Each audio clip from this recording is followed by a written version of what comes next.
இன்றைய முதல் வாசகம் லேவியர் நூலிலிருந்து வாசகம். அதிகாரம் 13 வசனம் 1 முதல் 2 முடிய மற்றும் 44 முதல் 46 முடிய.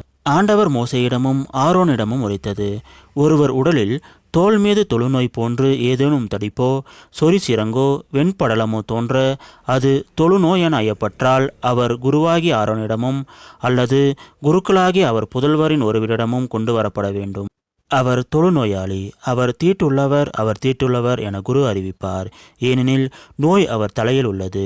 தொழுநோயால் பாதிக்கப்பட்டவர் கிழிந்த உடை அணிந்து தலை வாராமல் மேல்தட்டை மறைத்து கொண்டு தீட்டு என குரல் எழுப்ப வேண்டும். நோயுள்ள நாளெல்லாம் அவர் தீட்டுள்ளவர். எனவே தீட்டுள்ள அவர் பாளையத்துக்கு வெளியே தனியாக குடியிருப்பார். இது ஆண்டவர் வழங்கும் அருள்வாக்கு.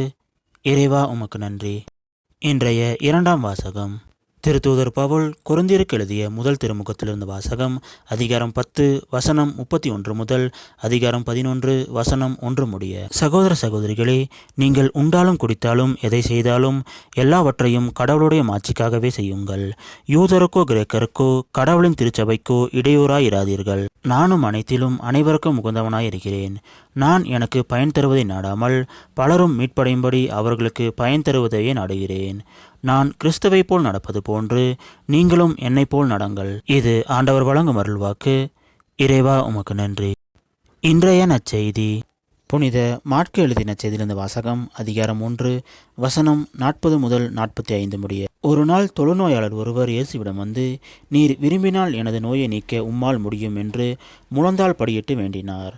இயேசு அவர் மீது பரிவு கொண்டு தமது கையை நீட்டி அவரை தொட்டு அவரிடம், நான் விரும்புகிறேன், உமது நோய் நீங்குக என்றார். உடனே தொழுநோய் அவரை விட்டு நீங்க அவர் நலமடைந்தார். பிறகு அவரிடம், இதை யாருக்கும் சொல்ல வேண்டாம், கவனமாயிரும்.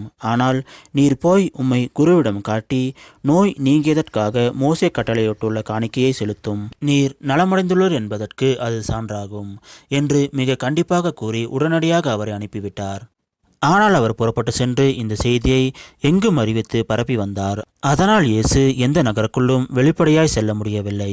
வெளியே தனிமையான இடங்களில் தங்கி வந்தார். எனினும் மக்கள் எல்லா இடங்களிலிருந்தும் அவரிடம் வந்து கொண்டிருந்தார்கள். இது கிறிஸ்து வழங்கும் நற்செய்தி. கிறிஸ்துவே உமக்கு புகழ்.